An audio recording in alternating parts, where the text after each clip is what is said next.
तमीज से बात करिए, मैं सीनियर हूँ आपका। और अब संदीप भैया छोटे नौकर लग रहे हैं।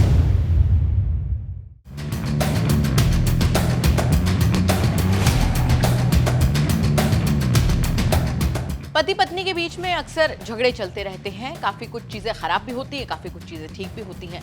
लेकिन आज जो हम आपको कहानी बताएंगे वो आपके रोंगटे खड़े कर देगी। नमस्कार, बहुत स्वागत है आपका यूपी तक में। मैं हूं आपके साथ गौरांशी श्रीवास्तव। आप देख रहे हैं हमारा खास कार्यक्रम the big crime story. The big crime story में कहानी आज उत्तर प्रदेश के वाराणसी की, जहां पर एक पति पत्नी का जोड़ा अलग अलग रहता था।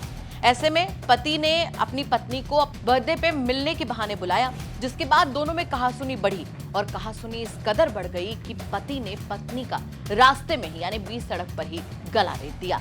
क्या है पूरा मामला, चलिए विस्तार से आपको समझाते हैं। वाराणसी के शिवपुर इलाके में एक हैरान कर देने वाली घटना सामने आई, जब पति से अलग रह रही पत्नी को पति ने अपने जन्मदिन के बहाने मिलने के लिए बुलाया और फिर दोनों में कहासुनी इस कदर बढ़ गई कि पति ने अपना आपा खो दिया और बीच सड़क में ही पत्नी का गला रेत दिया। सरेराह हुई इस घटना में जहां घायल युवती को लोगों ने अस्पताल पहुंचाया, वहीं खुद को भी घायल करने वाले हमलावर पति को ढूंढकर पुलिस के हवाले कर दिया। हालांकि दोनों की हालत खतरे से बाहर बनी हुई है। वाराणसी के शिवपुर थाना क्षेत्र की घटना है, जहां पर नेपाली बाग मोहल्ले में सरेराह उस वक्त अफरा तफरी मच गई जब बीती गुरुवार को सड़क पर ही पति पत्नी का विवाद इतना बढ़ा कि पति ने अपनी पत्नी पर हमला कर दिया। आनन फानन में मौजूद लोगों ने घायल युवती को अस्पताल पहुंचाया, जबकि खुद को भी घायल करने वाले पति की पिटाई करके उसे पुलिस के हवाले कर दिया।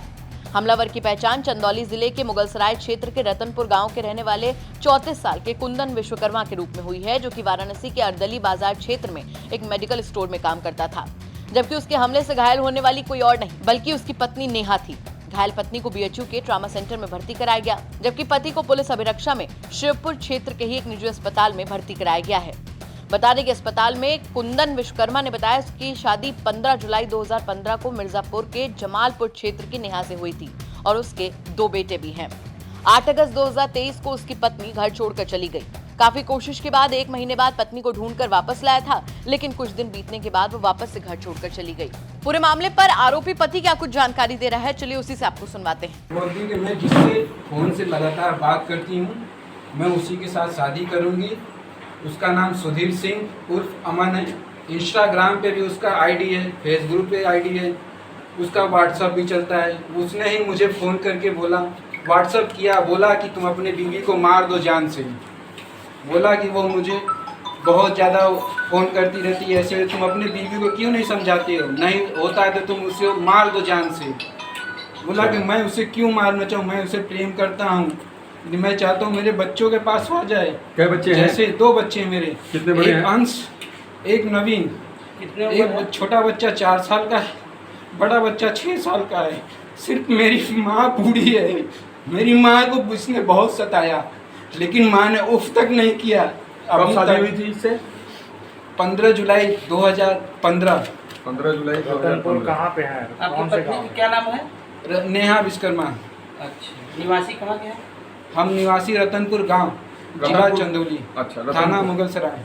रतनपुर। यहाँ पे क्या करते हैं आप? यहाँ पर क्या करते हैं? हम यहाँ बरनवाल मेडिकल में काम करते हैं, जॉब करते हैं सर।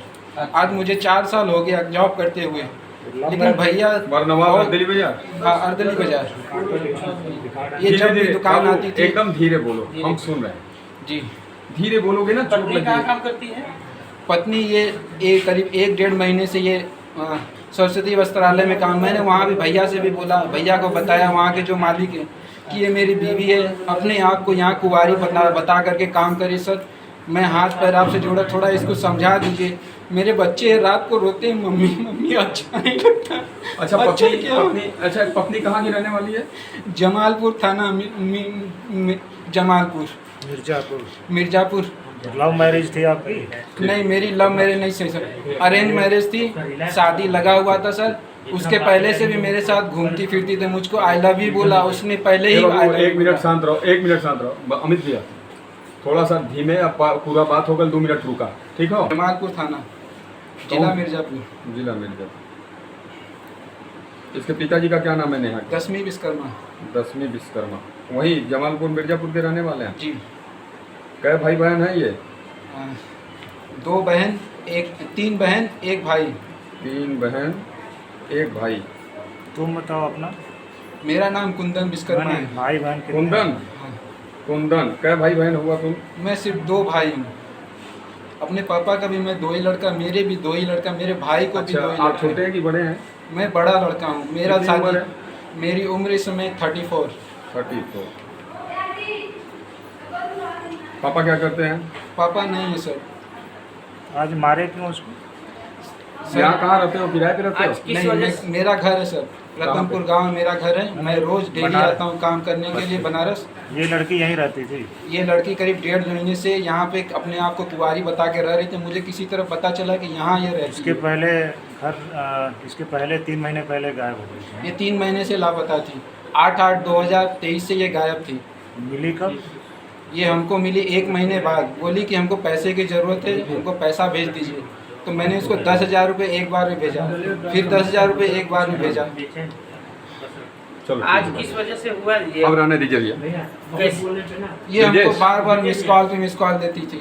अर्दली बाजार चौकी में भी जाकर इसने रिपोर्ट कर दिया कि मैं इस व्यक्ति के साथ नहीं रहना। तो मैंने बोला, उसका हाथ पैर जोड़ा कि छोटे छोटे बच्चे कम से कम इस पे तो अच्छा, रहने जाने दो। दीजिए, साथ रहिए। आज छोटे बच्चे। आज क्यों मारे आपसे पत्नी को? मैंने इसको समझाने का कोशिश किया, लेकिन वो हमको एक थप्पड़ मार दी कस के और बदतमीज बोली, गाली देने लगी। बोली कि मैं सुधीर से ही प्यार करती हूँ, उससे ही शादी करूँगी। मैं बच्चे कुछ भी नहीं जानती, मुझे किसी से कुछ मतलब नहीं। मैं सिर्फ सुधीर को जानती हूँ। मेरे माँ बाप भी नहीं हैं, मैं अनाथ हूँ। वही इस मामले पर पुलिस का क्या कुछ कहना है वो भी सुन लीजिए आप। लगभग 9:30 बजे शिवपुर थाना क्षेत्र के अंतर्गत एक सूचना प्राप्त हुई कि एक महिला को उसके पति के द्वारा चाकू मार दिया गया है। इस सूचना पर तत्काल पीआरवी और थाना स्थानीय टीम पहुंची। मजरूब को तत्काल जो है उसको प्राथमिक उपचार कराते हुए दीनदयाल हॉस्पिटल लाया गया, जहां उसकी स्थिति बेहतर बताई गई। फिर भी एहतियातन उसके बेहतर उपचार के लिए उसको BHU ट्रामा रेफ़र किया गया। इसी बीच जो प्राथमिक पूछताछ की गई उसमें यह तथ्य प्रकाश में आया कि मजरूब और जो उसका पति है, इसकी शादी को 2-3 साल हो गए हैं। मजरूब मूलतः मिर्ज़ापुर का रहने वाली है, जबकि जो इसका पति है वो मूलतः आजमगढ़ का रहने वाला है। दोनों फ़िलहाल अलग अलग रहते हैं। आज जैसा कि मजरूब के द्वारा बताया गया है कि इसके पति द्वारा इसको फ़ोन किया गया कि इसका शायद जन्मदिन है और कुछ समय व्यतीत करना चाहते हैं दोनों साथ में। इसी पर महिला उससे मिलने गई थी और जिसके फलस्वरूप ये घटना कारित हुई है। ये जो सूचना प्राप्त हुई है वो तो हम लोगों को 9:30 बजे प्राप्त हुई है, लेकिन जैसा कि मजरूब से बात की वो 8 बजे दुकान से निकली है, तो 8 से 8:30 के बीच ये घटना हुई है, जिसमें एक राहगीर के द्वारा बड़ा ही सराहनीय कार्य किया गया। उसने तत्काल जो है थाने को सूचना दिया और उसको प्राथमिक उपचार कराने हेतु भी उसी के द्वारा अस्पताल भी लाया गया। हाँ, उसको भी गले पे हल्की चोट है, उसको पकड़ा गया है, उसका भी इलाज कराया जा रहा है और उसकी स्थिति भी बेहतर है। पति पत्नी यहाँ आपस में झगड़े होते रहते हैं और ये भी एक आम सा झगड़ा था जो इतना बड़ा बन गया। यहाँ पर इस घटना के बाद में कई सवाल खड़े होते हैं। सबसे बड़ा सवाल तो यहाँ पर ये खड़ा होता है कि आखिर कब तक इस तरीके की घटनाएं हमारे बीच में सामने आती रहेंगी, और उससे बड़ा सवाल यहाँ पर ये खड़ा होता है कि छोटी सी बात कब बड़ा विवाद बन जाए, इसका जीता जागता उदाहरण ये कहानी है। इन तमाम सवालों के साथ फिलहाल आपको छोड़कर जा रहे हैं। साथ ही आपसे भी कहना चाहेंगे कि अगर आपके आसपास के इलाके में कोई ऐसी बड़ी घटना होती है जो कि क्राइम की एक बड़ी खबर बन सकती है, तो मैं कमेंट करके जरूर बताइएगा। हम उसकी तह तक जाएंगे, उसके बाद उसे खबर के तौर पर आप तक जरूर पहुंचाएंगे। नमस्कार।